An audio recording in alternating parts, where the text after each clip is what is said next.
அருட்பெருஞ்சோதி அருட்பெருஞ்சோதி தனிப்பெரும் கருணை அருட்பெருஞ்சோதி. எல்லா உயிர்களும் இன்புற்று வாழ்க, பள்ளல் மலரடி வாழ்க வாழ்க, கொல்லா வருதம் குவளை எல்லாம் ஓங்குக, நல்லோர் நினைத்த நலம் பெறுக, நன்று நினைத்த எல்லோரும் வாழ்க இசைந்து. உலக மக்களே, அறிவார்ந்த அன்பர்களே, ஆண்மநேய ஒருமைப்பாடுடைய அன்பர்களே, அருட்பெருஞ்சோதி ஆண்டவருடைய திருவிளையாடல்களை பார்த்து கொண்டிருக்கிறோம். அருட்பெருஞ்சோதி ஆண்டவருடைய திருவிளையாடல்களை நமது பிள்ளைப்பெருமான் அவர்கள் இயற்றிய திருவருட்பாவிலிருந்து, ஒவ்வொரு திருமுறையிலிருந்தும் ஒவ்வொரு பதிகத்திலிருந்தும் இறைவனுடைய திருவிளையாடல்களை பார்த்து கொண்டிருக்கிறோம்.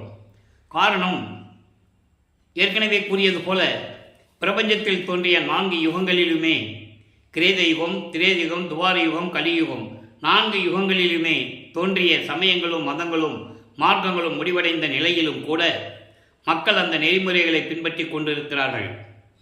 ஒவ்வொரு யுகத்திற்கும் ஆயுள் காலம் உண்டு. அதே போல ஒவ்வொரு யுகத்தில் தோன்றிய சமயங்களும் மதங்களும் மார்க்கங்களுக்கும் ஆயுள் காலம் உண்டு.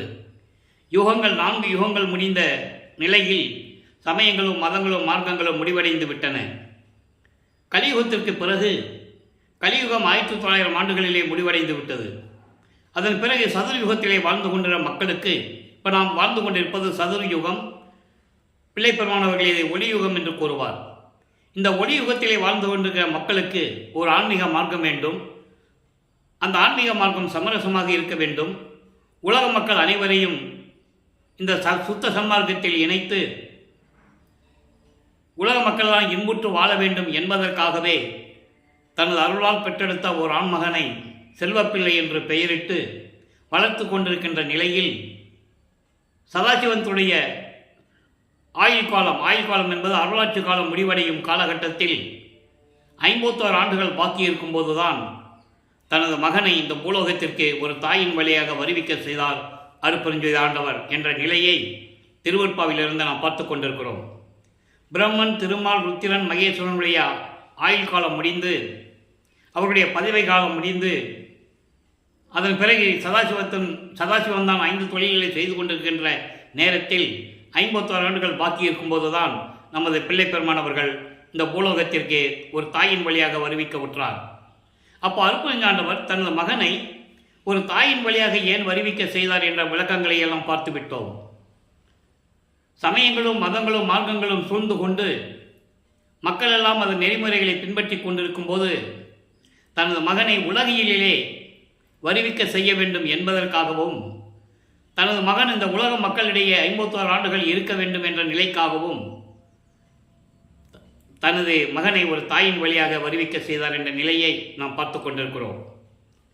ஒரு தாயின் கருவறையிலே நமது பிள்ளைப்பெருமான் அவர்கள் இருக்கும்போது, நமது பிள்ளைப்பெருமான் அவர்கள் வருவிக்க உற்ற இடம் சிதம்பரம் அருகிலே மருதூர் என்ற கிராமத்திலே ராமைய பிள்ளை சின்னையம்மையார் என்பவர்களுடைய இல்லற வாழ்க்கையில் உலகியலுக்காக அவர்களுடைய உலகியல் வாழ்க்கையில் மகனாக வருவிக்க உற்றார். ஏற்கனவே அவங்களுக்கு பிறந்த குழந்தைகள் 4 பேர் உண்டு. 2 ஆண் பிள்ளைகள், 2 பெண் பிள்ளைகள். இவர் வருவிக்க உற்றவர். வருவிக்க உற்றவர் என்பது, வருவிக்க உற்றவருக்கு பிறப்பு இறப்பு இல்லை. இறைவனுடைய நேரடி பார்வையாகவே இறைவனுடைய அருளால் வருவிக்க செய்தவர். அப்படிப்பட்ட நிலையில் ஒரு தாயின் கருவறையில் இருக்கும்போது இறைவனுடைய திருவிளையாடல் எப்படியெல்லாம் நடந்தது என்பதையெல்லாம் நாம் பார்த்தோம். ஒரு தாயின் கருவறையிலே 10 மாதங்கள் இருக்கும்போது அந்த கருவறையினுடைய நிலையிலே அருட்பெருஞ்சாண்டவருடைய திருவிளையாடல்கள் எப்படி நடந்தது என்பதையெல்லாம் பார்த்தோம். மகன் தந்தையிடம் கூறுகிறார், என்ன தந்தையே, என்னை ஒரு இருட்டறையில் வந்து அடைத்து விட்டீர்களே என்று கூறும்போது தனது மகனுக்கு அதாவது ஒளி காட்டியதையும், பசி என்று கூறும்போது அருள் அமுதம் ஊட்டியதையும், காற்றே வரவில்லையே என் தந்தையை என்று கூறும்போது அமுத காற்று வீசியதையும், எல்லா நிலைகளையும் நாம் விளக்கமாக பார்த்து விட்டோம்.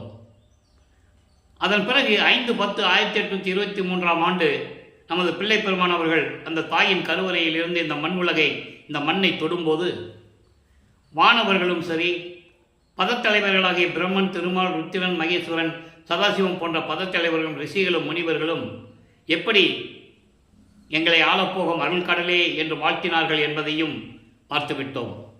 அதன் பிறகு நமது குழந்தை இறைவன் பிள்ளைப்பெருமான் அவர்கள் 5 மாத காலமாக இருக்கும்போது 5 மாத குழந்தையாக இருக்கும்போது சிதம்பரத்திலே ஒரு திருவிழாவிற்காக அழைத்து செல்கிறார்கள். அங்கே இறைவன் தனக்கு வெட்ட வெளியாக எப்படி காட்டினார் என்பதையும் திருவிளையாடலாம் எப்படி நடந்தது என்பதையும் நாம் தெளிவாக பாடல்களின் மூலமாக பார்த்து விட்டோம். தில்லை தளத்திடையே திரை தூக்க தரிசித்த போது வெய்வகை மேல் காட்டாதே எந்தனக்கே வெளியாய் காட்டிய மெய்புறவா மெய்ப்பொருளே என்று கூறுவார். தன் மகனுக்கு மட்டும் அவருடைய சுயரூபத்தை காட்டுகிறார், வெளியாக காட்டுகிறார். வெய்வகை மேல் காட்டாதே என்பது எந்த விதமான உருவம் இல்லாமலும் அந்த உருவத்திற்கு ஆடை அணிந்து அணிகலன்கள் அணிந்து கையிலே ஒரு சூலாயுதமோ ஆயுதங்களோடு இல்லாமல் வெளியாக காட்டுகிறார் தன் மகனுக்கு. அவர்தான் ஆதியும் அந்தமில்லா தோன்றிய சுயமாக தோன்றிய இறைவன், ஜோதி வடிவில் இருக்கின்ற இறைவன், அருப்பெருஞ்சோதி ஆண்டவர். இப்படியெல்லாம் திருவிளையாடல்கள் அந்த நிலைகள் முடிந்த பிறகு ராமையா பிள்ளை அவர்கள் காலமான பிறகு இந்த 5 குழந்தைகளையும் அழைத்து கொண்டு சின்னம்மையார் அவர்கள் பொன்னேரி அருகில் இருக்கின்ற சின்னக்காமனம் என்ற கிராமத்துக்கு அழைத்து செல்கிறார்கள். அங்கே சில காரணங்களால் இருக்க முடியவில்லை. அதன் பிறகு சென்னையில் வந்து குடியேறுகிறார்கள். அவர்கள் குடியேறிய பகுதி ஏழுகணர் தெரு என்ற பகுதியிலே வீராசாமி முதலியார் தெரு என்ற ஒரு இல்லத்திலே குடியேறுகிறார்கள். இப்போ அந்த இடத்துக்கு பெயர் வள்ளலார் நகர் என்று பெயர், வள்ளலார் நகர். அப்போ நமது பிள்ளை பெருமானவர்கள் நமது குழந்தை இறைவன் வளர்ந்து கொண்டிருக்கிறார். பள்ளியிலே கொண்டு போய் சேர்க்கிறார்கள். பள்ளியிலே அவரால் படிக்க முடியவில்லை. ஏனென்றால் இறைவனுடைய திருவிளையாடல் தொடர்ந்து நடந்து கொண்டிருக்கிறது. தந்தை அருப்பஞ்சாண்டவர் தன் மகன் இந்த உலகியலிலே இருக்கின்ற படிப்புகளை எல்லாம் ஒரு ஆசிரியரிடம் கற்கக்கூடாது, அதே நேரத்தில் தனது மகன் யாரையும் குருவாக ஏற்றுக்கொள்ளக்கூடாது என்ற நிலையில் அங்கே திருவிளையாடல் நடந்து கொண்டிருக்கிறது. பள்ளியிலே படிக்க முடியாது என்று சொல்லி வந்தவுடனே வீட்டில் எவ்வளோ பிரச்சனைகள் இருக்குன்னு உங்களுக்கு தெரியும். அப்போ அவருடைய மனநிலை ஒரு தனிமையான, அவர் மனம் ஒரு தனிமையான இடத்தை நாடுகிறது. அப்படி ஒரு தனிமையான இடம்தான் அங்கே கந்தகோட்டம் என்ற ஒரு இடத்திலே முருகன் கோயில் இருக்கிறது. இப்போ அது பூக்கடை அந்த ஏரியான்னு சொல்லுவாங்க, பாரிஸ் கார்னரில். அந்த கோயிலில் போய் காலையில் போயிடுறது, எல்லோரும் தூங்கின பிறகு அங்கேருந்து வர்றது. அப்போ இங்கே தேடுவாங்கள்ல, உலகியலில் தேடுவாங்க, ராமலிங்கத்தை காணமே. ராமலிங்கம் என்று சொன்ன உடனே ஒரு சின்ன விளக்கம் தர வேண்டியிருக்கிறது. ராமையா பிள்ளையும் சின்னையம்மை அவர்களும் மருதூர் பக்கத்திலே பின்னலூர் என்ற ஒரு கிராமம், அந்த கிராமத்திலே ராமலிங்கேஸ்வரர் கோயில் என்ற கோயில் இருக்கிறது. அதுதான் ராமையா பிள்ளை அவர்களுடைய குலதெய்வம். அங்கே தான் நமது இறைவனுக்கு ராமலிங்கம் என்று பெயர் வைக்கிறார்கள். அங்கேயே சமயங்களின் சடங்குகளான மொட்டை அடிப்பது, காது குத்துவது, கடுக்கான் போடுவது எல்லாமே அங்கே நடந்து கொண்டிருக்கிறது. அந்த கடுக்கான கடைசியில் கலந்தது அருப்பஞ்சாண்டவர் என்ற நிலையையும் நாம் ஏற்கனவே விளக்கமாக பார்த்தோம். ஒரு திருடன் விடத்தில் வந்து கழட்டுவார், அது ஏன் கலட்டினார் என்ற விளக்கத்தையும் நம்ம ஏற்கனவே பார்த்துட்டோம். அதாவது சமயங்களையும் மதங்களையும் மார்க்கங்களையும் விடும்போது அந்த சங்கற்ப விகற்பங்கள், அந்த அடையாளங்கள் எதுவுமே இருக்கக்கூடாது. சுத்த சன்மார்க்கத்தை வாங்கும்போது அது இறைவனுடைய திருவிளையாடலால் நடந்து கொண்டு இருந்தது. அதெல்லாம் நம்ம பார்த்துட்டோம். இது ஏன் சொல்ல வேண்டியிருக்கிறது என்றால், உலகியலிலே அவருக்கு இட்ட பெயர் ராமலிங்கம், அருப்பஞ்சாண்டவர் தன் மகனுக்கு வைத்த பெயர் செல்வப்பிள்ளை, மக்களால் அழைக்கப்பட்டவர் திரு அருட்பிரகாச வள்ளலார் என்று. ஆக இந்த காலகட்டங்களில் ராமலிங்கம் என்றுதான் எல்லாருமே அழைப்பார்கள். ஆனால் நான் பிள்ளை பெருமான் என்றுதான் பெரும்பாலான இடங்களில் நான் கூறுவதுண்டு. அப்போது நமது பிள்ளை பெருமான் அவர்கள் இந்த நிலையில் இருக்கும்போது 1ஆம் ஆண்டிலிருந்து வருவிக்கப்பட்ட 1ஆம் ஆண்டிலிருந்து 8 ஆண்டுகள் வரைக்கும் எந்த விதமான நிலையில் இல்லாமல் இருந்து கொண்டிருக்கிறார். அவருக்கே தெரியாது அவர் யாருன்னு அவருக்கே தெரியாது. உலகிலே ஏதோ பிறந்துட்டோம், பள்ளிக்கூடத்தில் போய் படிக்க முடியல, குடும்பத்தில் பிரச்சனைகள் வருது, இந்த மனநிலையில் இருந்து கொண்டிருக்கிறார் நமது குழந்தை இறைவன் பிள்ளை பெருமான் அவர்கள். அருப்பஞ்சாண்டவர் 1823ஆம் ஆண்டு தொடங்கிய திருவிளையாடலை 30/1/1874 இரவு 12 மணி வரையிலும் நடக்கிறது. இந்த 51 ஆண்டு திருவிளையாடல்களை 8 ஆண்டுகளாக பிரித்து தனது மகனுக்கு ஒவ்வொரு 8 ஆண்டுகளிலும் எப்படி அருளை கொடுக்கிறார் என்பதை தான் திருவற்பாவிலிருந்தே பார்த்து கொண்டிருக்கிறோம். அது இறைவனுடைய திருவிளையாடல்கள் எப்படி நடந்தது என்பதை பார்த்து கொண்டிருக்கிறோம். 9வது ஆண்டு தொடக்கத்தில் முதல் 8 ஆண்டில் ஒன்றுமே இல்லை. இறைவன் மகனுக்கு எந்த விதமான அருளையும் கொடுக்கவில்லை. 9வது ஆண்டு தொடக்கத்தில் இறைவன் அவர் முன் தோன்றி, அருப்பஞ்சாண்டவர் தோன்றி, மகனே, நீ என் மகன், நீ என்னால் வருவிக்க உற்றவன், காரணம் காரியங்கள் எல்லாம் உனக்கு முன்பருவம் பின்பருவம் காட்டி அருள் செய்வேன் என்று கூறி மறைந்து விடுகிறார். அதன் பிறகு நமது பிள்ளை பெருமானவர்களுக்கு மறைப்பு நிலை ஏற்படுகிறது. மறைப்பு நிலை என்பது அதாவது ஏற்கனவே பிரபஞ்சத்தில் எப்படியெல்லாம் நிகழ்ந்தது என்ற உண்மைகள் அவருக்கு தெரியாது. ஏன் இந்த பூலோகத்திற்கு வருவிக்க உற்றோம் என்ற நிலை தெரியாது. ஆனால் வருவிக்க உற்றவன் என்ற நிலை தெரிந்து விட்டது. எதற்காக வருவிக்க உற்றோம் என்ற நிலை அவருக்கு மறைப்பு நிலையில் இருந்து கொண்டிருக்கிறது. அப்போ அவருக்கு அருப்பெருஞ்சார்ந்தவர் யாருன்னு தெரியாது, சுத்த சன்மார்க்கம் என்னன்னு தெரியாது. 9வது ஆண்டிலே இறைவன் ஆட்கொண்டதை பாடல்களிலே கூறியிருக்கிறார். 6ோடு 3வது ஆண்டிலே ஆட்கொண்ட அருள்கடலை என்று கூறுவார். 6ோடு 3வது ஆண்டிலே என்னை ஆண்ட கருணையின் கடலை என்று கூறுவார். ஆக இறைவன் தன்னை ஆட்கொண்டது 9வது ஆண்டில் என்ற உண்மையை உலக மக்களுக்கு தெளிவாக நமக்கு அருளியிருக்கிறார்கள் திருவருட்பாவின் பாடல்களின் மூலமாக. இப்போ இறைவன் மகன் என்று தெரியும், வெளியே யாருக்கும் சொல்லவும் முடியாது. இந்த நிலையில் வல்லப்பெருமான் அவர்கள் 2வது எட்டில் இருந்து கொண்டிருக்கிறார். 2வது எட்டு என்பது 16. 9வது ஆண்டிலிருந்தே 16 ஆண்டுகளுக்குள் என்ன நடந்தது என்பதை இப்போ பாடல் மூலமாக பார்த்து கொண்டிருக்கிறோம். 1ஆம் திருமுறை உருவாகிறது. 8 பதிகங்கள் 212 பாடல்கள் என்ற நிலையை பார்த்தோம். 6ஆம் பதிகத்திலிருந்து திருவருள் முறையீடிலிருந்து இறைவனுடைய திருவிளையாடலை நாம் தொடர்ந்து பார்த்து கொண்டிருக்கிறோம். அதற்கு முன்னாலே 2020ஆம் ஆண்டில் தொடங்கிய எனது இந்த பயணம், அருள் பயணம், திருவருட்பாவினுடைய விளக்கங்களை நான் கூறிக்கொண்டிருக்கிறேன் 5 ஆண்டுகளாக. அப்போது இறைவனுடைய திருவிளையாடலை உலக மக்களுக்கு தெரியப்படுத்த வேண்டும், விளக்கி சொல்ல வேண்டும். ஏனென்றால் வல்லப்பெருமான் அவர்கள் வருவிக்க உற்று 202 ஆண்டுகளாகியும் அவருடைய அருள் நிலையையும் இந்த உலகிற்கு பூலோகிற்கு ஏன் வருவிக்க உற்றார் என்ற நிலையையும் விளக்கமாக உலக மக்களுக்கு தெரியப்படுத்த வேண்டும் என்ற காரணத்தினால் இறைவனுடைய கட்டளையின்படி என் தந்தை வல்லப்பெருமான் கொடுத்த விளக்கத்தின்படி நான் இதை விளக்கங்களை கூறிக்கொண்டிருக்கிறேன். இந்த நிலையில் இப்போ சிவபெருமானை பற்றி முறையீடு செய்கிறார். இப்போ சிவபெருமான் தான் இறைவன் அவருக்கு தெரியும். ஏன்னால் சைவ சமயத்தை சார்ந்து கொண்டிருக்கிறார். சைவ குலத்திலிருந்தே வருவிக்க உற்றதனால் சிவபெருமானை வழிபட்டு கொண்டிருக்கிறார். மார்க்கங்களிலும் மதங்களிலும் கூறப்பட்ட நெறிமுறைகளை பின்பற்றி கொண்டிருக்கிறார். சைவ சமயத்தின் அடையாளமாகிய திருநூரை பூசிக் கொண்டிருக்கிறார். உத்தராட்ச மாலையை போட்டுக் கொண்டிருக்கிறார். நமச்சிவாயா, சிவாய நம, ஓம் சிவாய என்று சொல்லி சிவபெருமானை வழிபட்டு கொண்டிருக்கிறார். சரியை, கிரியை, யோகம் என்ற 12 நிலைகளில் இருந்து கொண்டிருக்கிறார்.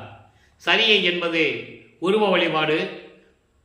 எல்லா சமயங்களிலும் உண்டு, எல்லா மார்க்கங்களிலும் உண்டு.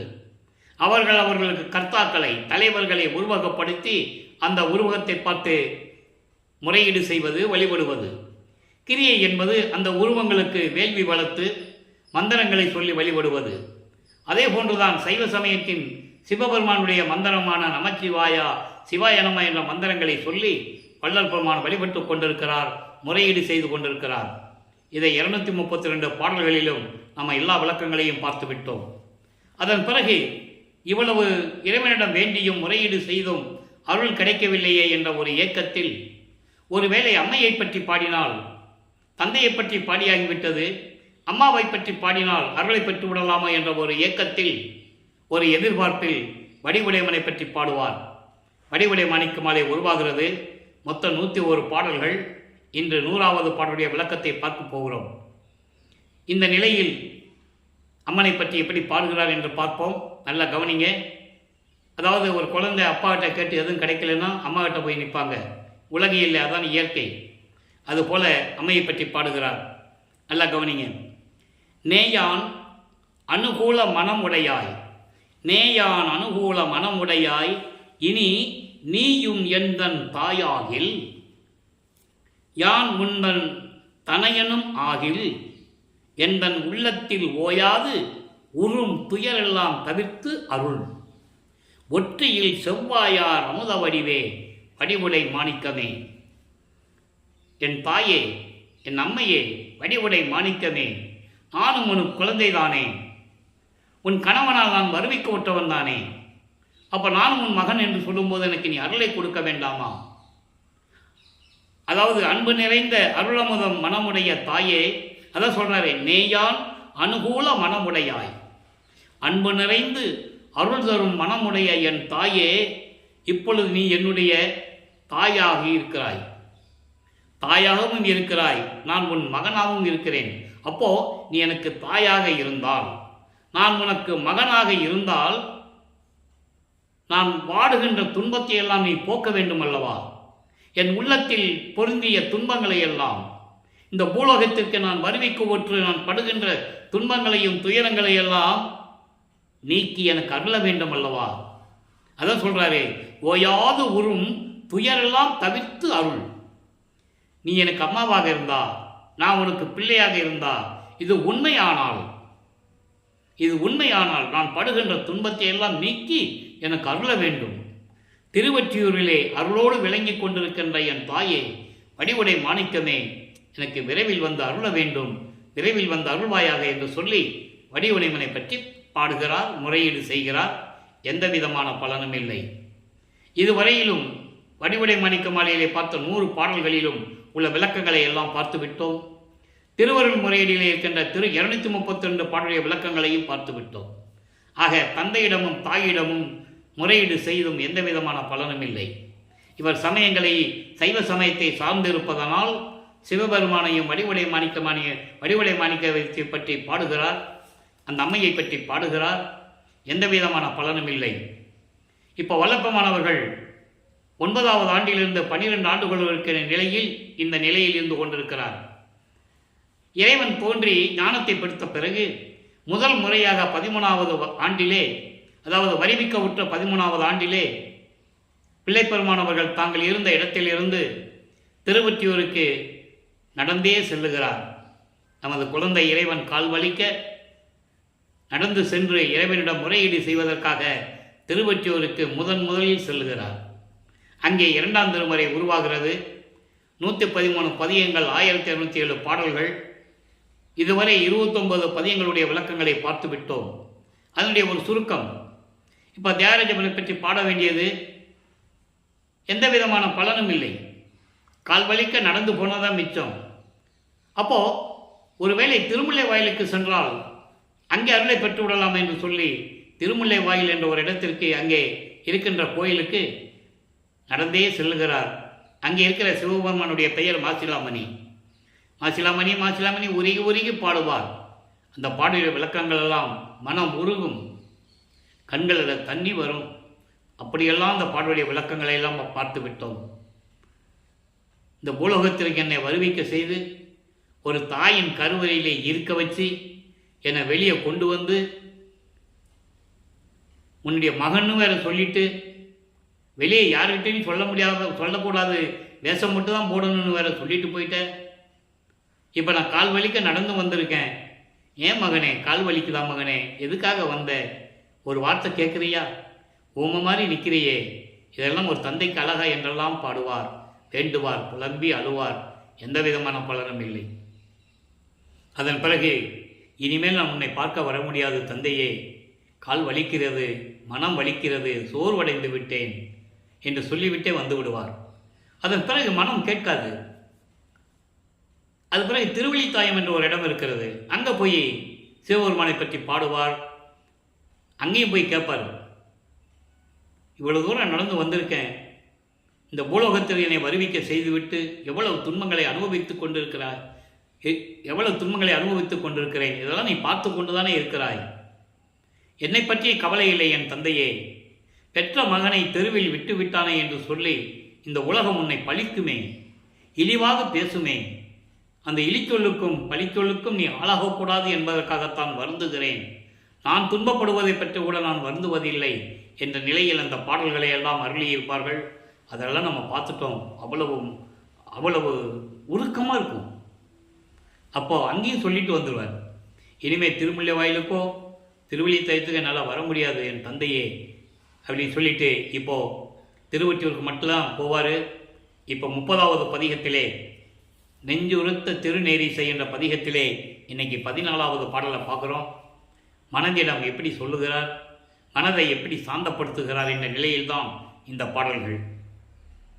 தெரியானை, பெரியானை, மாதர்பிறை கன்னியானை, அரியானை, அங்கனனை, ஆர்க்கும் கரியானை தோளானை சீர் ஒற்றி சுண்ண சுண்ண சுண்ணன சுண்ணாம்பு. எப்படி சுண்ணாம்பு வெள்ளை கலரில் இருக்கும்? சுண்ண வெண் நீற்றானை மேலான நெஞ்சே விரும்பு மனமே அலைபாயாதே. அங்கேயும் இங்கேயும் குதித்து கொண்டிருக்கிறாயே, வேண்டாம். திருவொற்றியூருக்கு போவோம். அங்கே இருக்கிற இறைவனை போற்றி வணங்கி அவருடைய அருளை பெற்று விடுவோம். வா என்னுடனே என்றெல்லாம் பாடல்களிலே கூறியிருப்பார். அதை தான் இங்கே சொல்கிறாரு. எப்படின்னா, பெரியானை என்பது எல்லாருக்கும் உடைய பெரியவன், எல்லா தேவர்களுக்கும் விட பெரியவன். அப்படிப்பட்ட இறைவன் மாதர் பிறை கன்னி யானை, அதாவது பிறை சூடிய சந்திரனை, பிறை சந்திரனை சூடிய சடையில் சூடிய இறைவன். நிறைய விளக்கங்கள்லாம் சொல்லுவார். கொன்றை மலரை சூடிய இறைவன், சடையிலே கங்கையை வைத்துக் கொண்டிருக்கின்ற இறைவன், அப்படியெல்லாம் சிவபெருமானை உருவகப்படுத்துவார்கள். அந்த நிலையில் நமது பிள்ளை பெருமான் அவர்கள் இருந்து கொண்டிருக்கிறார். அப்படிப்பட்ட பிறை சந்திரனை சூடிய இறைவனை, அரியானை அரண் என்று அழைக்கக்கூடிய இறைவனை, அங்கனனை என்பது அருளுடைய நெற்றிக்கண் உடையவனை. அங்கனன் என்பது அருளுடைய கண் என்று சொல்லுவார்கள். அப்போ அவருக்கு நெற்றிக்கண் உடையவனை, அப்படி நெற்றிக்கண் உடைய இறைவனை ஆர்க்கும் கரியானை தோளானை. ஆர்க்கும் கரியானை என்பது மதம் பிடித்த யானையை கொன்று அதனுடைய தோலை உரித்து ஆடையாக அணிந்தவனை. அதான் ஆர்க்கும் கரியானை தோளானை என்று கூறுகிறார். சிவபெருமானை உருவகப்படுத்தி கூறுகிறார். அப்படி மதம் பிடித்த யானையை கொன்று அதன் தோலை உரித்து ஆடையாக உடுத்திய இறைவனை புகழோடு விளங்கக்கூடிய வயல்களும் சோலைகளும் நிறைந்த திருவொற்றியூரிலே உடம்பெல்லாம் வெள்ளை நிறத்திலே திருநீர் பூசிக் கொண்டிருக்கின்ற இறைவனை மனமே போற்று, மனமே விரும்பு, வணங்கி போற்றுவாயாக, எல்லாரிலையும் இறைவனிருந்து பெற்றுக்கொள்ளலாம் என்ற நிலையில் இந்த பாடலை நமக்கு அருளியிருக்கிறார்கள். ஆக விளப்பமானவர்கள் 9வது ஆண்டிலிருந்து 16 ஆண்டுகளுக்குள் எந்த அருளையும் பெற முடியாமல் இந்த நிலையில் இருந்து கொண்டிருக்கிறார். இப்போ 3வது எட்டில் அடியெடுத்து வைக்கிறார். 3/24, அதாவது 17வது ஆண்டிலிருந்து 24 ஆண்டுகளுக்குள் என்ன நடந்தது என்பதை 3ஆம் திருமுறையிலிருந்து நாம் பார்த்தோம். மொத்தம் 19 பதிகங்களிலும் 235 பாடல்களுடைய விளக்கங்களை முழுமையாக நாம் பார்த்து விட்டோம். அதனுடைய ஒரு சுருக்கம். இப்போ நிலைகள் மாறுகிறது, ஆண்டுகள் உருண்டோடுகிறது, காட்சிகளும் மாறுகிறது. இப்போ தியாகராஜ பெருமானை பார்க்கிறார், காட்சி கொடுக்கிறார். அப்போ அவருக்கு ஒரு நம்பிக்கை வருது. இப்போ 16 ஆண்டுகள் வரைக்கும் ஒன்றும் இல்லை. 17வது ஆண்டிலிருந்து 24 ஆண்டுகளுக்குள் என்ன நடந்தது திருவொற்றியூரில், அதை தான் இப்போ நம்ம பார்த்துட்டு இருக்கோம். இப்போ காட்சி கொடுப்பாரு, மறைஞ்சிருவார், பேசுறதில்லை. இந்த நிலை தொடர்ந்து கொண்டிருக்கும் போது அவர் மனதில் ஒரு தவிப்பும் ஏக்கமும் இருந்து கொண்டே இருக்கிறது. அதையெல்லாம் ஒரு நாரையிடம் தூதி சொல்லி அனுப்புவார். தியாகராஜ பெருமானை சொல்லு நாரையே, என்னை வருவிக்க செய்துவிட்டு எந்த அருளையும் கொடுக்காமல் இப்படியெல்லாம் என்னை அலக்கலைக்கிறார். என்னால் முடியவில்லை, தூங்க முடியவில்லை, குளிக்க முடியவில்லை, நல்ல ஆடை கொடுத்த முடியவில்லை. அந்த நிலையை சொல்லி அனுப்புவார். நீ போய் சொல்லிட்டு என்ன சொல்கிறன்னு கேட்டுவார்னு. நாரையும் கேட்டுட்டு போவோம், திரும்பி வராது. அதே போல் கிளிகளையும் தூது அனுப்புவார். அதை நாரையும் கிளியும் நாட்டூரும் தூது என்ற பதிகத்தில் இருக்கின்ற பாடலுடைய விளக்கங்களை எல்லாம் நாம் பார்த்து விட்டோம். அதன் பிறகு திருவிழா வீதி வரும். தியாகராஜ பெருமானை தேரில் வச்சு தேர் இழுத்துட்டு வருவாங்க. அப்போது இவர் பார்க்கும்போது காட்சி கொடுக்கறது மறைஞ்சிடுறது. ஒவ்வொரு தெருவுக்கு தேர் போகும்போது ஒவ்வொரு தெருவில் ஓடி போய் நிற்பார். எந்த விதமான பலனும் இல்லை, காட்சி கொடுக்கறதோடு சரி, பேசுறது இல்லை. இந்த நிலையில் இருக்கும்போது உலகியலில் எப்படி, அதாவது மனம் சரியில்லைன்னா உலகில் எப்படி குறி கேட்க போவாங்க, ஜோசியம் பார்க்க போவாங்க, அந்த மாதிரி ஒரு குரத்தி பெண்ணிடம் போய் குறி கேட்பது, குறி ஆராய்ச்சி என்ற பதியத்தில் இருக்கின்ற பாடலுடைய விளக்கங்களை எல்லாம் பார்த்தோம். ஜோதிட நாடல் என்ற பதியத்தில் இருக்கின்ற விளக்கங்களை எல்லாம் பார்த்தோம்.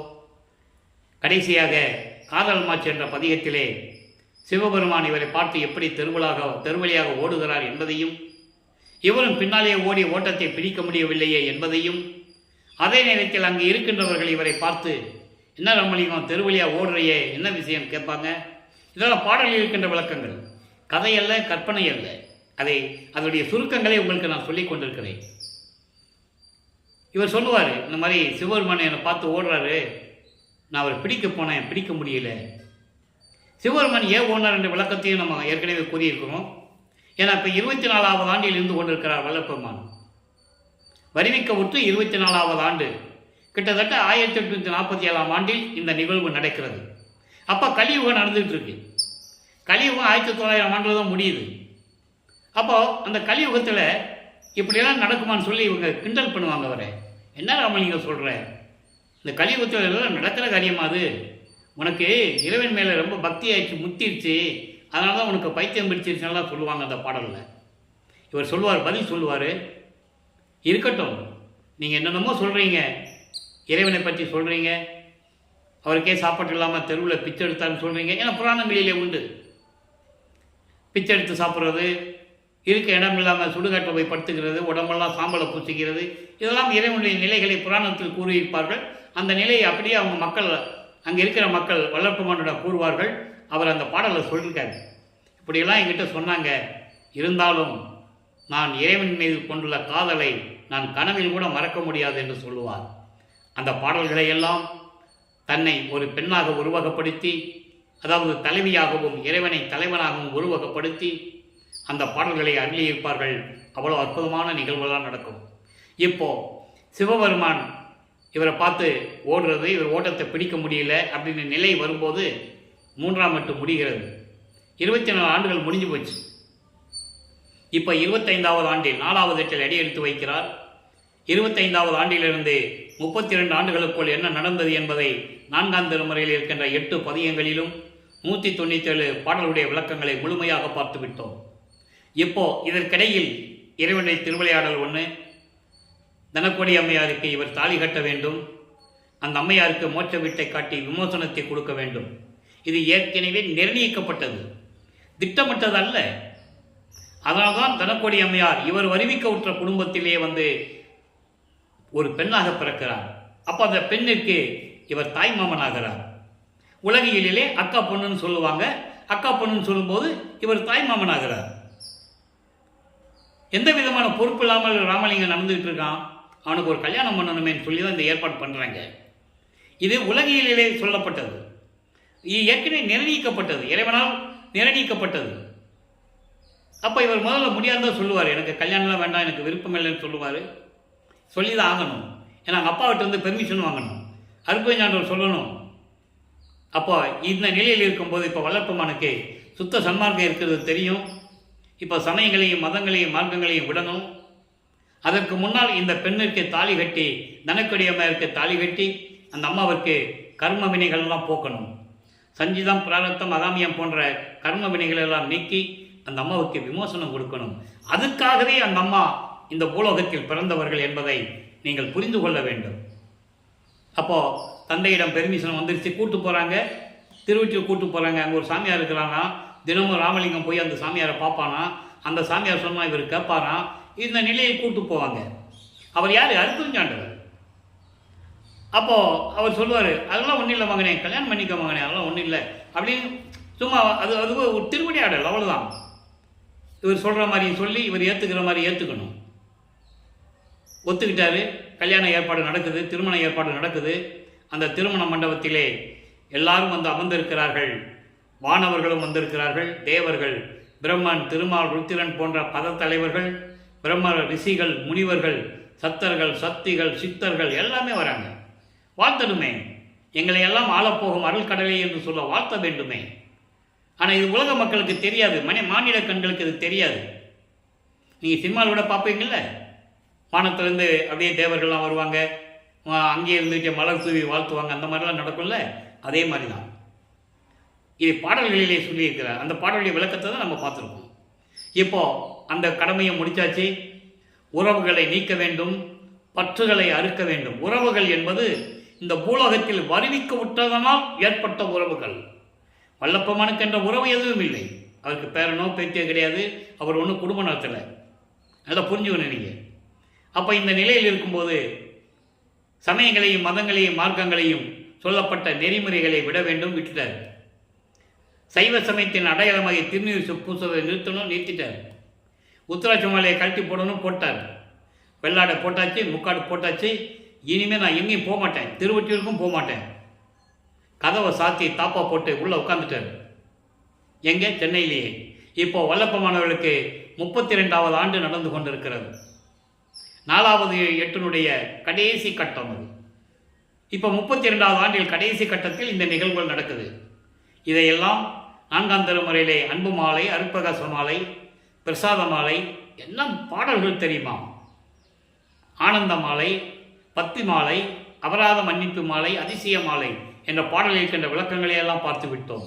இப்போ எங்கேயும் போக முடியாது, உட்காந்துட்டார். கதவை சத்தி போட்டு உட்காந்துட்டார், தாப்பா போட்டார். அவராக வந்து கதவை திறக்கட்டும், எங்கேயும் போகிறது இல்லைன்னு. ஏன்னா முடிவாக தெரிஞ்சு போச்சு. கண்டிப்பாக அவர் வந்து தான் ஆகணும், இறைவன் வந்து தான் ஆகணும். பூலோகத்திற்கு இவர் வந்து, அருட்பஞாண்டவர் வந்து அந்த தெருவிலே கால் வலிக்க நடந்து வந்து இவர் பூட்டிய தெருக்கதவை அவர் திறந்து ஒரு கால் உள்ள வச்சு ஒரு காலை வெளியே வச்சு கூப்பிட்டு அருளை கொடுக்கிறார். எல்லா அருளையும் பெற்றுக்கொண்டார்.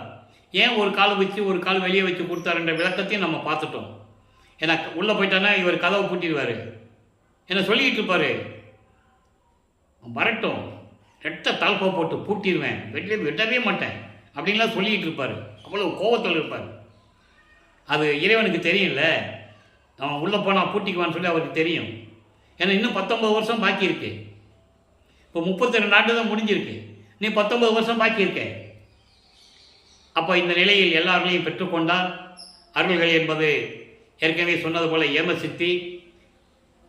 சாகா கல்வியும் சுத்த சன்மார்க்கமும் அங்கே போய் தான் வாங்கணும், சுத்த சிவஞான வெளியில். ஏம சித்தி என்பது பொன் செய்யக்கூடிய ஒரு வித்தை சித்தி, எதை தொட்டாலும் தங்கமாகும். அந்த மாதிரி ஒரு சக்தி. அதோடு மட்டுமல்ல, பறக்கிற சக்தி, அதெல்லாம் எல்லாமே அதில் ஒட்டுமொத்தமாக சேர்ந்தது. ஏம சித்தி என்பது ஒட்டுமொத்தமாக சேர்ந்தது. நினைச்ச இடத்துல இருப்பார், ஒரு நொடியில் அண்டங்களை கடந்து போவார். ஏம சித்தி தத்துவங்களை கடத்தல், ஐம்புலன்களை அடக்கி ஆளுதல், இப்படி நிறைய சக்திகளை எல்லாம் வந்து கொடுத்துருவார் என்பதை ஒவ்வொரு பாடலின் மூலமாக நம்ம பார்த்துட்டோம். அதனால தான் வல்லற்பமான் சொல்லுவார், ஏம சித்தி, சாகா கல்வி, தத்துவங்களை நிகரம் செய்தல், இதெல்லாம் முடிஞ்சாதான் கடவுள் நிலை அறிந்து அம்மையமாக முடியும். அப்போ ஏம சித்தி என்பது அங்கே எல்லா நிலைகளும் வந்துடும். முத்தேகம் பெற்றது, மரணமில்லா பெருவாள் பெற்றது, எல்லா நிலைகளும் அதில் வந்துடும்.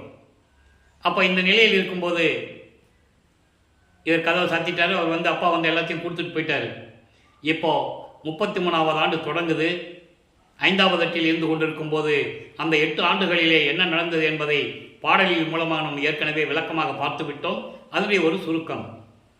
33வது ஆண்டில் முதலாக தத்துவங்களை கடந்து, அந்தங்களை கடந்து, சரியை கிரிய யோகம் என்ற 12 நிலைகளை கடந்து, வெளிகளை கடந்து, பரவெளி, பரம்பரவெளி, பராபரவெளி, பெருவெளி, பெருசுகவெளி போன்ற வெளிகளை எல்லாம் கடந்து கடவுள் நிலை அறிந்து அம்மையமாகக்கூடிய நிலையில் இருக்கின்ற சுத்த சிவஞான வெளியில் இருக்கின்ற சத்தியஞான சபைக்கு பறந்து சென்று கொண்டிருக்கிறார்.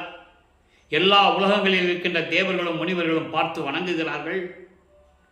அங்கே போய் சேர்ந்த உடனே அப்போதான் முதல்ல போறாரு.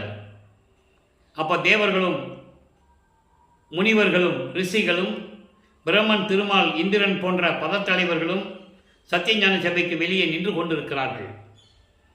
இவர் போன உடனே, இவரை பார்த்த உடனே வணங்கி, சாமி நீங்கள் போங்க சாமி அப்படின்னு கை காட்டுறாங்க. பாடல் இருக்கு, கை காட்டுறாங்க.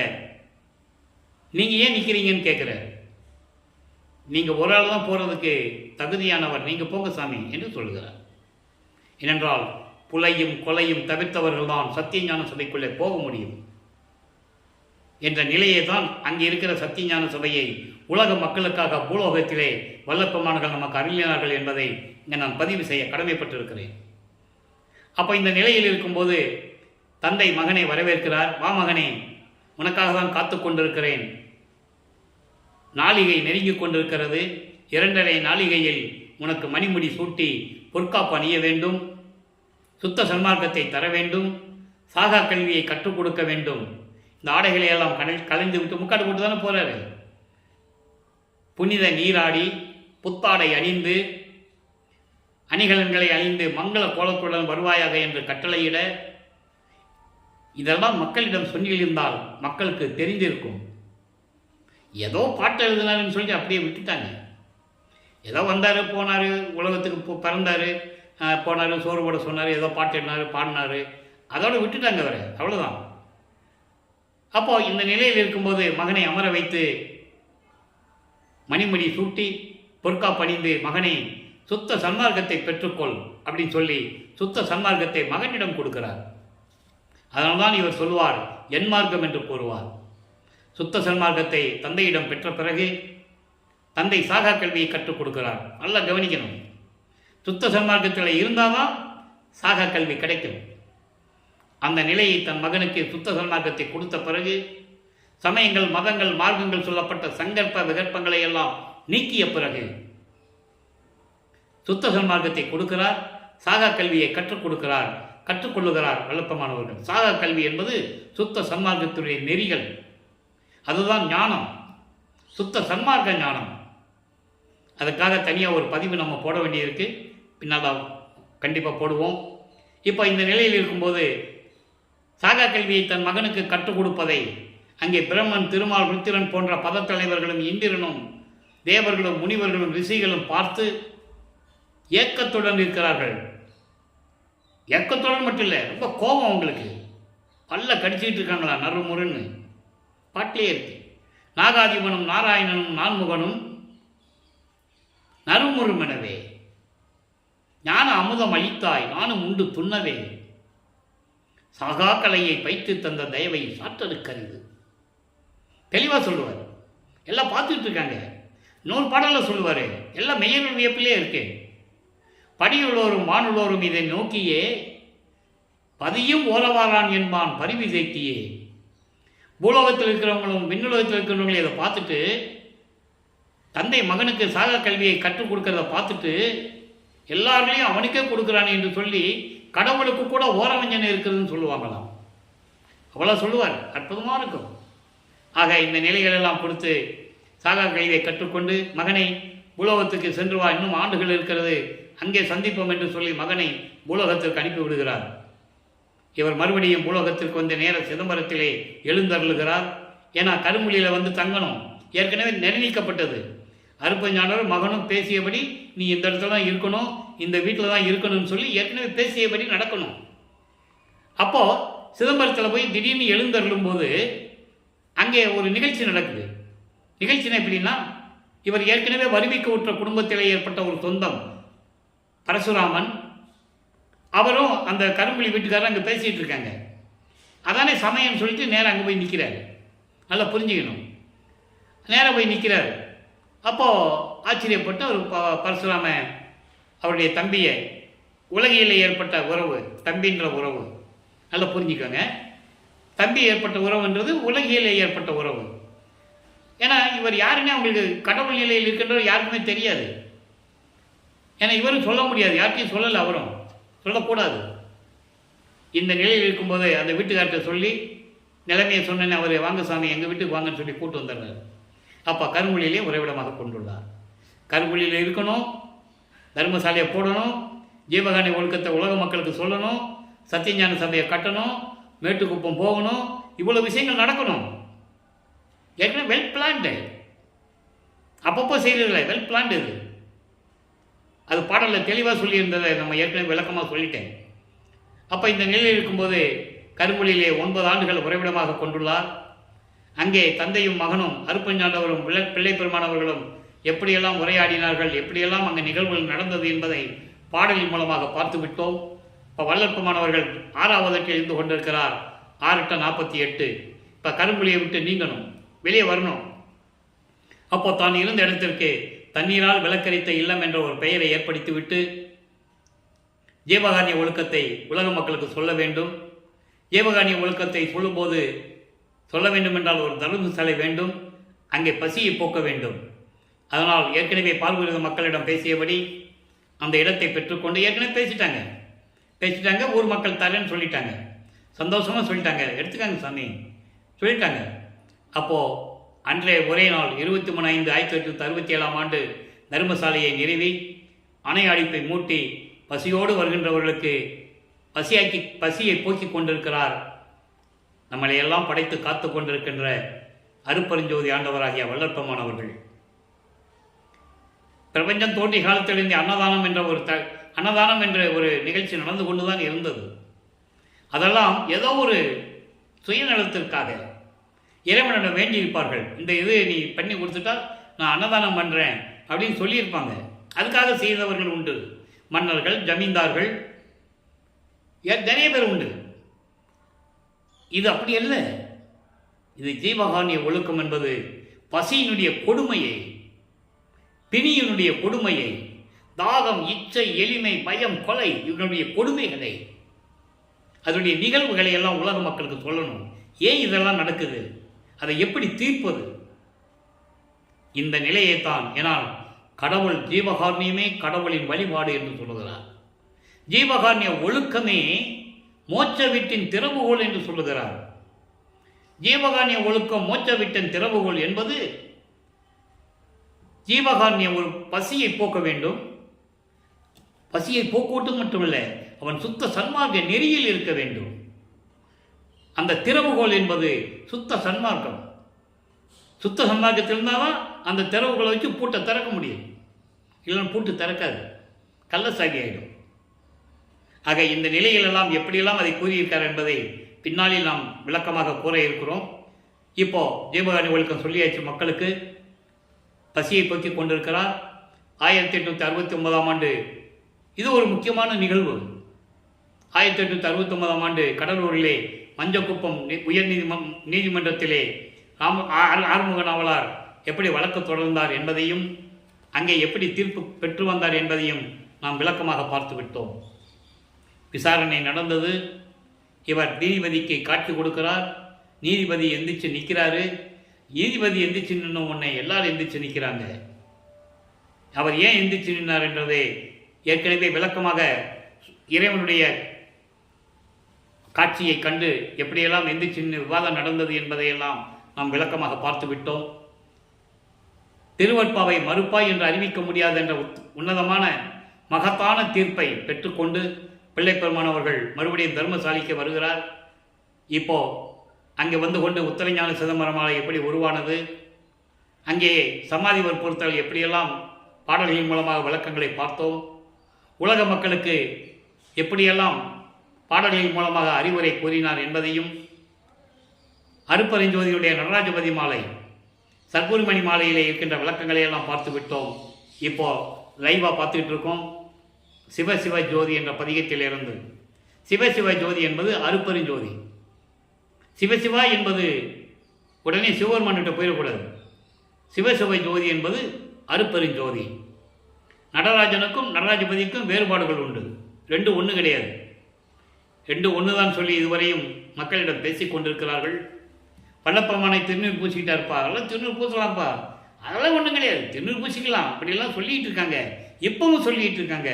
அது தவறு என்பதை அந்த விளக்கங்களை எல்லாம் நாம் ஏற்கனவே கூறிவிட்டோம். ஏனென்றால் விளக்கமாக கூறியிருப்பார் விண்ணப்பத்திலே. எல்லாரும் படிக்கிறாங்க, ஆனால் உணர முடியல அவங்களால. ஏனென்றால் சமயங்களையும் மார்க்கங்களையும் மதங்களையும் ஜாதிகளையும் விட்டு வெளியே வர முடியல. அது முதலிருந்தே நடந்துகிட்டு இருக்கு. கூட இருந்த மாணாக்கர்கள், அவர் கூட இருந்த நட்பு வட்டாரத்தில் இருந்தவர்கள் எல்லாருமே பெயருக்கு பின்னால் ஜாதியை போட்டுட்டு இருந்தவங்க தானே. இவர் சுத்த சன்மார்க்கத்தை பற்றி பேசிட்டு இருக்கிறாரு, ஆனால் அவங்க சமயங்களில் இருந்து கொண்டிருக்கிறார்கள். இது உண்மை, பொய்யல்ல. இது இந்த வள்ளலார் ஒளியுடைய ஒரு ஆதங்கம், வெளிப்பாடு.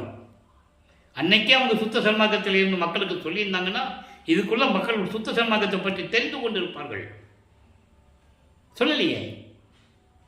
அதனால தான் வல்லப்பெருமான்கள் சுத்த சன்மார்க்க நெறி என்ற ஒரு நிலையை நமக்கு அருந்தி இருக்கிறார்கள். அதை நம்ம பின்னால் பார்க்க போகிறோம். அது ஏன் சொன்னோன்னா, சிவசிவ ஜோதின உடனே சிவசிவா சிவசிவாப்பாங்க. அருப்பெருஞ்சோதியின் வார்த்தையை சொல்வது ரொம்ப குறைவு. சிவசிவா, நமச்சிவாயா, சிவாய நம்ம எங்கே வந்து சொல்லுவாங்க? சித்தி வளாகத்திலையும் சத்தியஞான சபையிலையும். அது எங்கே சொல்லணும்? சிவன் கோயிலில் சொல்லணும். நீங்கள் அருப்பெருஞ்சோதியை போய் வேறு கோயிலில் சொல்ல முடியாது. ஆனால் மற்றதெல்லாம் இங்கே வந்து சொல்லுவாங்க. சிதம்பரத்தில் போய் அருப்பெருஞ்சோதி அருப்பெருஞ்சோதி தனிப்பெருங்கனை அருப்பெருஞ்சி மகாமந்திரத்தை சொல்லிடுங்களேன். சொல்ல முடியாது. ஏன்? எந்த கோயிலையும் சொல்ல முடியாது. ஏன்னா அவங்க உறுதியாக இருக்கிறாங்க. சுத்த சன்மார்க்கத்து மக்கள்கிட்ட சொல்லிடக்கூடாதுன்னு உறுதியாக இருக்கிறாங்க. கருவறை உள்ள இருக்கும். அங்கே கற்பூரம் ஒளி கட்டுவாங்கல்ல, ஆராதனை கட்டுவாங்கல்ல, அது யாரு?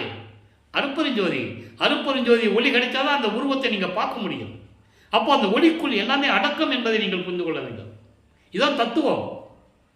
எல்லா கோயிலும் கற்பூரம் காட்டுவாங்கல்ல, அந்த சிலைக்கு முன்னால் காட்டுவாங்க. சிவபெருமானோ திருமாலோ யாராக இருந்தாலும் சரி, அந்த உருவத்துக்கு முன்னால் காட்டுவாங்கல்ல, அப்போதான் அந்த முகத்தை நீங்கள் பார்க்க முடியும். அப்போ அவங்கெல்லாம் இந்த ஒளியில் அடக்கம் என்பதை நீங்கள் புரிந்து கொள்ள வேண்டும். இந்த ஒளியை காட்டாமல் நீங்கள் பார்க்க முடியாது. அப்போ அந்த ஒளி யார்? அருப்பெருஞ்சோதி ஆண்டவர்.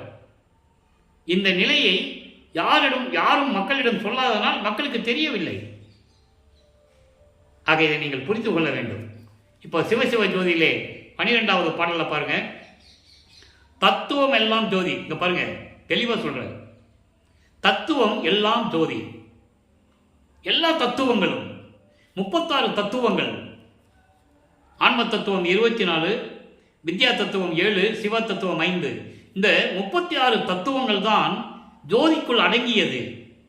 நீ சிவபெருமானை கும்பிட்டாலும் சரி, திருமாலை கும்பிட்டாலும் சரி, அம்மனை கும்பிட்டாலும் சரி, முருகன் விநாயகன் யாரை கும்பிட்டாலும் சரி, ஜோதி இல்லாமல் அங்கே எதுவுமே நடக்காது. தத்துவம் எல்லாம் ஜோதி. எல்லா தத்துவத்துடைய தலைவர்களும் இந்த ஜோதியில் அடக்கம். அதான் சொல்லுவாரு, முருகன் பிள்ளையாறு மற்ற யாராக இருந்தாலும் சரி தத்துவங்களின் தலைவன் என்று சொல்லுவார். அவர்களெல்லாம் கோடான கோடி பங்கு அருப்பெருஞ்சோதி ஆண்டவருடைய கடவுள் நிலைக்கு கீழ்நிலையில் இருந்து கொண்டிருப்பவர்கள், தத்துவங்களின் அடிப்படையில் வந்தவர்கள். தெளிவா சொல்லுவார், யாரும் மறுக்க முடியாது. தத்துவம் எல்லாம் ஜோதி சொல்லிட்டாரா? அந்த தத்துவம் எல்லாம் தருவிக்கும் ஜோதி. அப்படி எல்லா தத்துவங்களையும் கொண்ட இறைவன் எனக்கு விளக்கமாக கொடுத்த இறைவன். எனக்கு விளக்கமாக கொடுத்த இறைவன். ஏறா நிலை மிசை ஏற்றி எந்தனக்கு 6 காட்டிய அருப்பெருஞ்சோதி. 6 என்பது 36 தத்துவங்களை காட்டிய ஜோதி. அதுக்கப்புறம் கடத்திய ஜோதின்னு சொல்லுவார். அதான் சொல்றாரு, அந்த தத்துவங்களை எல்லாம் தருவிக்கும் ஜோதி. அடுத்து சொல்ற பாருங்க, அத்துவிதம் பெருஞ்சோதி. அத்துவிதம் என்பது ஒருமை நிலையில் இருக்கின்ற இறைவன். ஒன்றுதான் அத்துவம். துவைதம் என்பது வேறு, மாறுபட்ட முரண்பாடுகள் கொண்டது துவைதம். அத்துவைதம் என்பது ஒரே நிலை, ஒருமை நிலை, ஒரே கடவுள் என்ற நிலை. அவன்தான் அருப்பெருஞ்சோதி. அத்துவிதம் பெருஞ்சோதி எல்லாம் அருளில் விளங்க அமர்த்திய ஜோதி. அமர்த்திய ஜோதி என்பது என்னை கடவுள் நிலையில் நிறுத்திய அருப்பெருஞ்சோதி. என்னை கடவுள் நிலையில் நிறுத்திய அருப்பெருஞ்சோதி. கடவுள் நிலை அறிந்து அம்மயமாகக்கூடிய நிலையை எனக்கு காட்டிய அருப்பெருஞ்சோதி. இதுதான் இந்த பாடலுடைய விளக்கம் என்பதை நீங்கள் புரிந்து கொள்ள வேண்டும். அருப்பெருஞ்சோதி ஆண்டவருடைய நிலையை கூறுகிறார். தத்துவங்களை யார் வைத்திருந்தது, அந்த தத்துவங்களை எப்படி கடப்பது என்ற நிலையையும் கூறுகிறார். தன்னை எப்படி வைத்திருந்தார் அருப்பெருஞ்சாண்டவர் என்ற நிலையும் இந்த பாடலிலே கூறியிருக்கிறார். இப்போ 147வது பதிகம் அனுபவ மாலை. நல்லா கவனிக்கணும். 100வது பாடல். இன்றையோடு அனுபவ மாலை முடிவடைகிறது. இன்றோடு அனுபவ மாலை முடிவடைகிறது. நாளை ஒரு நாள் தர்மசாலையில் இருக்கின்ற வரைக்கும் நம்ம பார்த்துட்டு இருக்கோம்ல. அதன் பிறகு ஜீவகாரண்ய ஒழுக்கம் என்றால் என்ன, சுத்த சன்மார்க்க நெறியினுடைய விளக்கம் என்ன என்பதையெல்லாம் கூறிவிட்டு சித்தி வளாகம் மேட்டுக்குப்பம் நாம் செல்லவிருக்கிறோம் என்பதை மகிழ்வோடு தெரிவித்துக் கொள்கிறேன். இப்போ பாருங்க, அனுபவ மாலை கடைசி பாடல், அற்புதமான பாடல். அறியாத பருவத்தே என்னை வலிந்து அழைத்து ஆடல் செய்யும் திருவடிக்கே பாடல் செய்ய பணித்தார். அறியாத பருவத்தை 9 ஆண்டுகளிலே நான் வருவிக்க விட்டு 9வது ஆண்டிலே என்னை ஆட்கொண்டு, இப்போதான் அவருக்கு தெரியும் தன்னை ஆட்கொண்டது அருப்பெருஞ்சாண்டவர்னு. அதனால தான் சொல்றாரு. அதுக்கு முன்னால சிவபெருமான் நமச்சிவாயா, சிவாய நம, ஓம் சிவாயனா சொல்லிட்டு இருப்பார். அப்போ என்னை 9வது ஆண்டில் ஆட்கொண்டது அருப்பெருஞ்சோதி ஆண்டவர் தான் என்ற நிலையை கூறுகிறார். அப்போ அவருக்கு தெரியாது மறைப்பு நிலை. மறைப்பு நிலை, மறப்பு நிலை, 2 நிலை இருந்தது அவருக்கு. சுத்த சமாதத்தை கொடுத்த பிறகு அதை நீக்குகிறார். என் மறைப்பை நீக்கிய என் தந்தையே என்று கூறுவார். அவ்வளவு பாடல்கள் விளக்கங்கள் உண்டு திருவருட்பாவிலே. அப்போ அறியாத பருவத்தே அந்த 9வது ஆண்டில் என்னை விரும்பி வலிந்து கட்டாயமாக என்னை அழைத்து வாமகனை என்று அழைத்து ஆடல் செய்யும் திருவடிக்கு, திருவிளையாடல் செய்து கொண்டிருக்கின்ற அந்த திருவடிகளுக்கு பாடும்படி என்னை கட்டளையிட்டவர் அருட்பெருஞ்சோதி. அந்த எப்படிப்பட்ட திருவடி? ஆடுகின்ற சேவடி. ஆடுகின்ற சேவடிக்கே ஆளானேன், மலாத யாக்கை பெற்றேன், கூடுகின்ற சன்மார்க்க சங்கத்து நடுவிருந்து குலாவுகின்றேன். அற்புதமாக சொல்லுவார். ஆடுகின்ற சேவடி தன் மகனுக்காக திருவிளையாடல் காட்டியது. இடது காலை ஊனி வலது காலை தூக்கி நடனமாடி காட்டியது தன் மகனுக்கு. அதான் ஆடுகின்ற சேவடி. அதுதான் வித்தியாசம் அருட்பெருஞ்சோதி ஆண்டவருக்கும் நடராஜனுக்கும். நடராஜன் இடது காலை தூக்கி வலது காலை ஊன்றி இருப்பான். ஆனால் அருட்பெருஞ்சோதி ஆண்டவர் இடது காலை ஊன்றி வலது காலை தூக்கி தன் மகனுக்கு ஆடி திருவிளையாடல் செய்து நடனத்தை காட்டியது. அதுதான் ஆடுகின்ற சேவடி. அடுத்து சொல்ற பாருங்க, சரியாத மனசீரியன் செய்த பிழையெல்லாம் நல்லா கவனிக்கணும். திருவிளையாட்டு என கொண்டே திருமாலை அணிந்தார். மகனே, இதெல்லாம் என்னுடைய திருவிளையாடல், மனம் மயங்காதே, கலங்காதே. எப்படி பாருங்க, சமயங்களிலும் மதங்களிலும் இருக்கும்போது சரியாத மனசீரியன், ஆணவத்தோடும் செருக்கோடும் மனதை அடக்க முடியாத நிலைகள் எல்லாம் இருக்கும்போது நான் செய்த பிழைகளை எல்லாம் மன்னித்து, என்ன பிழைகள் செய்தார்? சமயங்களிலும் மதங்களிலும் மார்க்கங்களில் இருந்து கொண்டு திருநீரை பூசிக்கிட்டு உத்தராட்சி மலையை போட்டுக்கிட்டு நமச்சிவாயா சிவாயமன் சொல்லிக்கிட்டு இருந்தனே, அந்த தவறுகளை எல்லாம் நீக்கி இதெல்லாம் என்னுடைய திருவிளையாடல் மகனே என்று சொல்லி என்னை ஆட்கொண்டார். இதை விட உண்மையை சொல்ல முடியாது. அதாவது 2 ஒன்று தான், 2 ஒன்று தான், அதெல்லாம் கிடையாது. எல்லாம் ஒன்று தான் சொல்லிட்டு இருக்காங்கல்ல, அவங்களுக்கு பதில் தான். நீங்க புரிஞ்சுக்கணும். சரியாத மனசீரியன் செய்த பிழையெல்லாம் திருவிளையாட்டு என கொண்டே. மகனே, இதெல்லாம் என்னுடைய திருவிளையாடல். அதனால்தான் திருவிளையாடல் என்ற பதிவிலே நாம் பார்த்து கொண்டிருக்கிறோம். இறைவனுடைய திருவிளையாடல் என்பதை இப்ப நீங்கள் புரிந்திருப்பீர்கள். திருவிளையாடல் என கொண்டே திருமாலை அணிந்தார், என்னை ஆட்கொண்டார். அடுத்து சொல்வார் பாருங்க, பிரியாது எண்ணுரியில் கலந்து கலந்து இனிக்கும் பெருந்தலைவர் நடராயர். நல்லா புரிஞ்சுக்கணும். பெருந்தலைவரை போட்டுதான் நடராயன் போடுறாரு. வித்தியாசம் தெரியணும். நடராஜனுக்கும் பெருந்தலைவர் நடராயருக்கும் வித்தியாசம் தெரியணும் மக்களுக்கு. அதான் சொல்றாரு பெருந்தலைவர் நடராயர். பெருந்தலைவர் நடராயர் யாரு? நடனங்களுக்கெல்லாம் அரசன் அருட்பெருஞ்சோதி ஆண்டவர் பெருந்தலைவர். தெளிவா சொல்லிட்டாரா? என் உயிரில் பிரியாமல் கலந்து அகவல்ல சொல்லுவார், அருமையா சொல்லுவார். எம்மையனும் என்னை விட்டு இறையும் பிரியாது, அம்மையும் அப்பனுமாம் அருட்பெருஞ்சோதி. கொஞ்சம் கூட பிரிய மாட்டாராம். தாயாகவும் தந்தையாகவும் விலகி கொண்டிருக்கிறார் என்று சொல்லுவார். அதாவது இங்க சொல்றாரு, பிரியாமல் என் உயிரில் கலந்து கலந்து இனிக்கும் பெருந்தலைவர் நடராயர். அப்ப வித்தியாசத்தை சொல்லிட்டாரா? நடராஜனுக்கும் அருட்பெருஞ்சோதி ஆண்டவருக்கும் வித்தியாசம் சொல்லிட்டாரு. என்னை புணர்ந்தார், என்னை கலந்து கொண்டார். எப்படி? அருளாம் அறிவாளர் புறப்புணர்ச்சி. மெஞ்ஞானமுடைய இறைவன் என்னை புறப்புணர்ச்சி என்பது கட்டி தழுவுவது. கட்டி தழுவும் போது என்னை அழியாது ஓங்க, நான் அழியாமல் இருக்க, அதாவது மரணமில்லா பெருவாழ்வில் இருக்க அருளியது. இறைவனை கட்டி தொழுவும் போதே இறைவனுடைய உத்வேகம் எனக்கு வந்துவிட்டது, இறைவனுடைய நிலை எல்லாம் எனக்கு வந்துவிட்டது, மரணமில்லா பெருவாழ்வும் எனக்கு வந்துவிட்டது. கட்டி தழுவும் போது இப்படி இருந்ததுன்னா, என்னுடைய உள்ளத்தில் அகப்புணர்ச்சி இருக்கும்போது அதனுடைய பெருமையை எப்படி சொல்ல முடியும்? சொல்றாரு, அகப்புணர்ச்சி ஈண்டு அகப்புணர்ச்சி அளவு உரைக்கலாமோ? புறப்புணர்ச்சிக்கே இவ்வளவு அருள் எனக்கு கிடைச்சிச்சுன்னா, நான் என் தந்தை அருட்பெருஞ்சாண்டவரை, அதாவது இங்கே கணவன் மனைவின்னு தான் சொல்லுவார். நான் கட்டி தழுவும் போது புறப்புணர்ச்சி எல்லாருலையும் எனக்கு வந்துச்சு, மரணமில்லா பெருவாழ்வு முத்தேகம் எல்லாம் வந்துச்சு. கட்டி தழுவும் போதே இவ்வளவு அருள் எனக்கு கிடைச்சதுன்னா, என் உள்ளத்திலே கலந்தும் போது அதனுடைய அருளை பற்றி நான் சொல்ல முடியுமா என்று உலக மக்களுக்கு தெரிவிக்கிறார். இறுதியாக ஒரே ஒரு பாடல் நண்பர்களே, 119வது பதிகம் ஜோதியில் ஜோதி. ஜோதியில் ஜோதி 28வது பாடல். இதுக்கெல்லாம் தொடர்பு உண்டு. ஒவ்வொரு பாடலுக்கும் ஒரு தொடர்பு உண்டு.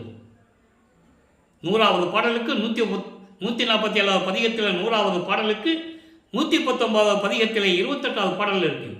எல்லாரையும் பெற்றுக்கொண்டேன்னு சொன்னார்ல, அது விலைக்கு சொல்லணும். ஒரு வரியில் சொல்லுவார்.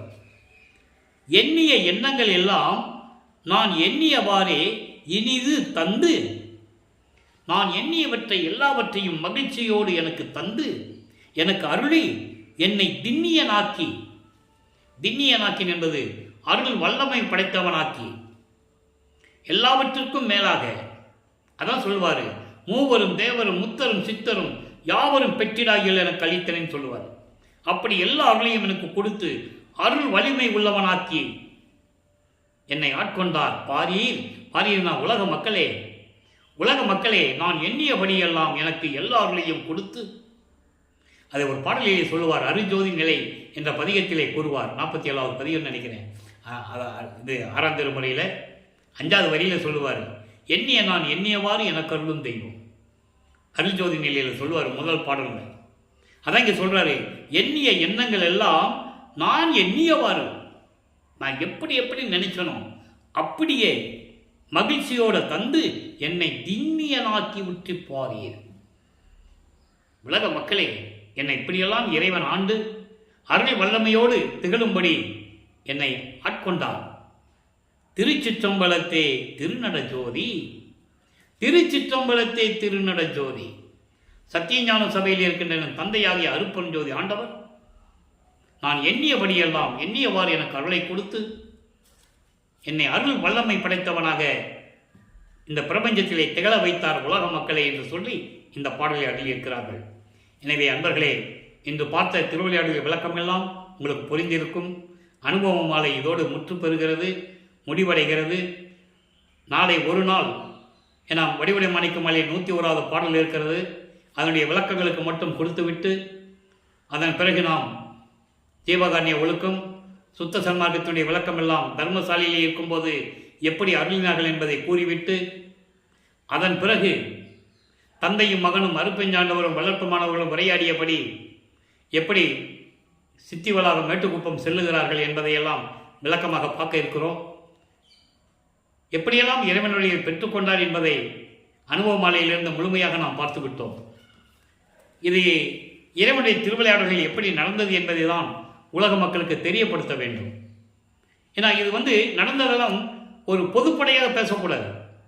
வல்லப்பமான மருதூரில் பிறந்தார், அப்படியே சென்னையில் வளர்ந்தார், அங்கே தெருவோ போய் சுற்றினார், பாடினார், வந்தார், அதுக்கு பிறகு கல்யாணம் பண்ணது கூட முழுமையான ஒரு விளக்கம் உலக மக்களுக்கு யாரும் சொல்லலை. இறைவனுடைய திருவிளையாடல்களை பற்றி யாரும் கூறாத காரணத்தினால்தான் வல்லப்பனுடைய இறைநிலை மக்கள்களால் அறிய முடியவில்லை என்பதுதான் உண்மை. அதுதான் சத்தியம். அந்த நிலையை மாற்ற வேண்டும். அவர் இறைவனால் வருவிக்க உற்றவர். சுத்த சன்மார்க்கத்தை உலக மக்களிடம் சொல்லி உலக மக்களையெல்லாம் அதை சேர்க்க வேண்டும். அதனால் செத்தவர்களை எழுப்புவது, இறந்தவர்களை எழுப்புவது என்ற நிலைகளுடைய விளக்கங்களையெல்லாம் பார்த்து விட்டோம். செத்தவர்களை எழுப்புவது என்பது சுத்த சன்மார்க்கத்தை தெரிந்து கொண்டு அதை பின்பற்றாமல் இறந்து போனார்களே, அந்த ஆன்மாவிற்கு மறுபடியும் மனித பிறவி கொடுத்து அவர்களுக்கு சுத்த சன்மார்க்கத்தை கற்றுக் கொடுத்து மறுபடியும் அவங்களுக்கு மரணமில்லா பெருவாழ்வை கொடுக்க வேண்டும். இறந்தவர்கள் என்பது சுத்த சன்மார்க்கத்தை தெரிந்தும் பின்பற்றாமல் அகால மரணம் அடைந்தவர்கள், அவர்களுடைய மனித பிறவி கொடுத்து திரும்ப கொண்டு வந்து சுத்த சன்மார்க்கத்தை கொடுத்து சுத்த சன்மார்க்கத்தில் சேர்த்து மறுபடியும் அவங்களுக்கு மரணமில்லா பெருவாழ்வை கொடுக்க வேண்டும். அந்த விளக்கங்களை எல்லாம் நம்ம விளக்கமாக பார்த்து விட்டோம். அதான் பாடல்களிலே தெளிவாக நமக்கு அருளியிருக்கிறார்கள். அகத்தை கருத்து புறத்தை வெளுத்திருந்த உலக அனைவரையும் சகத்தை திருத்தி, அதாவது உள்ளத்தில் ஒன்று வெளியில் ஒன்று நடப்பது என்பது உலகியல் விளக்கம். சுத்த சன்மார்க்க விளக்கம் என்பது சமயங்களிலும் மதங்களிலும் மார்க்கங்களுடைய நெறிகளை பின்பற்றி கொண்டு அதை உள்ளத்திலே வைத்துக்கொண்டு அதன்படி நடந்து கொண்டு அதனால் வருகின்ற துன்பங்களை எல்லாம் சுமந்து கொண்டு இந்த உலக மக்கள் வாழ்ந்து கொண்டிருக்கிறார்கள். அவர்களையெல்லாம் திருத்தி என்பது அதாவது சுத்த சன்மார்க்கத்தை விலக்கி உலக மக்களை இதெல்லாம் பொய், பொறித்த மதமும் சமயமும் பொய்யை என்று கூறுவார். வெறிக்கும் சமய குழியில் விழந்தேன் தன்னை விழாத வகை மறித்து ஒரு பேரறிவு அளித்த வள்ளல் கொடி என்று சொல்லுவார். நானே அப்படி இருக்க போனேன், நல்ல வேளை என்னை காப்பாற்றிட்டாரு அப்படின்னு சொல்கிறேன் கொடிப்பாட்டில். அதை நம்ம பின்னால் பார்க்க போகிறோம். ஆக இப்படியெல்லாம் சமயங்களிலும் மதங்களில் இருக்கிறவங்களெல்லாம் திருத்தி வெளியே கொண்டு வந்து அவங்களெல்லாம் சுத்த சன்மார்க்கத்தில் சேர்த்து சன்மார்க்கத்தை அடைவித்திட அவரும் இகத்தை பரத்தை பெற்று, இகம் என்பது இந்த பூலோகத்திலே மகிழ்வோடு வாழ வேண்டும், இன்புற்று வாழ வேண்டும், இறைவனுடைய அருளை பெற்றுக்கொண்டு எல்லா செல்வங்களையும் பெற்றுக்கொண்டு சீரோடும் சிறப்போடும் மரணமில்லா பெருவாழிலும் வாழ வேண்டும் என்பதற்காகவே என்னை உகத்தே இறைவன் வருவிக்க விட்டேன். என்னை இந்த கலியுகத்தில், உகம் என்பது கலியுகம், இந்த கலியுகத்தில் நான் வருவிக்க விட்டேன், அருளை பெற்றேன் என்று கூறுவார். எனவே அன்பர்களே, சுத்த சன்மார்க்கத்தில் நிலைகளை புரிந்து சுத்த சன்மார்க்க நெறிகளை பின்பற்றி, சுத்த சன்மார்க்க நெறி என்பது இறைவன் ஒருவன் என்ற நிலை, அவர் ஜோதி வடிவில் இருக்கின்றார் நிலை, கொலையும் கொலையும் தவிர்க்கக்கூடிய நிலை. நீங்கள் சமயங்களிலும் மதங்களிலும் மார்க்கங்களிலும் தான் நீங்கள் எப்படி வேணால் வாழலாம், எது வேணாலும் சாப்பிடலாம். ஆனால் சுத்த சன்மார்க்கத்தில் அப்படி இருக்க முடியாது. மாமிச உணவுகளை, ஒரு உயிரை கொன்று நாறுகின்ற அந்த உடம்பை நம் உடம்புக்கு உணவாக எடுத்துக்கொள்ளக்கூடாது. உன்னதமான கொள்கை அது. அப்படி இருந்து சைவ நெறியில் இருந்து கொண்டு இறைவனை வணங்கி அருப்பெருஞ்சோதி அருப்பெருஞ்சோதி தனிப்பெருங்கனை அருப்பெருஞ்சோதி என்ற மகாமந்திரத்தை சொல்லி இறைவனுடைய அருள்களையும் செல்வங்களையெல்லாம் பெற்றுக்கொண்டு இந்த வையகத்திலே நீங்கள் வாழ்வாங்கு வாழ வேண்டும், பேரோடும் சிறப்போடும் புகழோடும் நோயற்ற வாழ்வை நீங்கள் வாழ வேண்டும் என்று சொல்லி எனது தந்தையாகிய அருப்பெருஞ்சோதி ஆண்டவரையும் வணங்கி அவருடைய தயவாலையும் கருணையாலையும் விடைபெற்று இந்த வள்ளலார் ஒளியன் மகிழ்கிறேன். நன்றி, வணக்கம். மீண்டும் நாளை சந்திப்போம். அருப்பெருஞ்சோதி அருப்பெருஞ்சோதி தனிப்பெருங்கண்ணை அருப்பெருஞ்சோதி. நாளையும் இறைவனுடைய திருவிளையாடல் தொடரும். கண்டு மகிழ்ந்து இறைவனுடைய அருளை பெற்றுக்கொள்ளுங்கள்.